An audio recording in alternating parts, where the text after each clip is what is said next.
મારા કલેજા આવતો એ હાર્દિક સ્વાગત છે મારા પ્લોટમાં આ ભાઈ જયરાજભાઈ છે તમારા પ્લોટમાં સ્વાગત કર્યું છે હું એટલે આ પ્લોટ ને બ્લોગ એમી ત્યાં દુકાન ક્યાંથી પકડી આવ્યો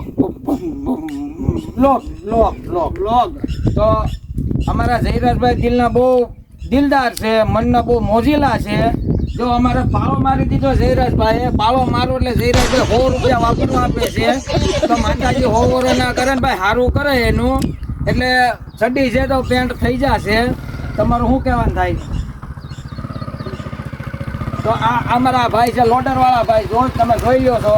તો મોટું જોઈ લ્યો કાંઈ પણ થાય તો આ ભાઈને 2 માવ આપો એટલે જયરાજભાઈ પાટું મારીને કાઢી મેકે પાળો મારી દેશે આ ભાઈને 51 રૂપિયા વાપરવા દો એટલે આપણું કામ બધું સક્સેસ થાય છે એ ભાઈ માતાજી શ્રીફળ વધારે છે તો આવીને આવી રીતના ભાઈ ને તમારું નામ શું ભાઈ हार्दिक भाई ने तरीका है भीख मांगने का भीख तो हाथ जोड़ के मांगते आप लोग तो दादागिरी कर रहे हैं अबे शाणे ये भीख नहीं मांग रहे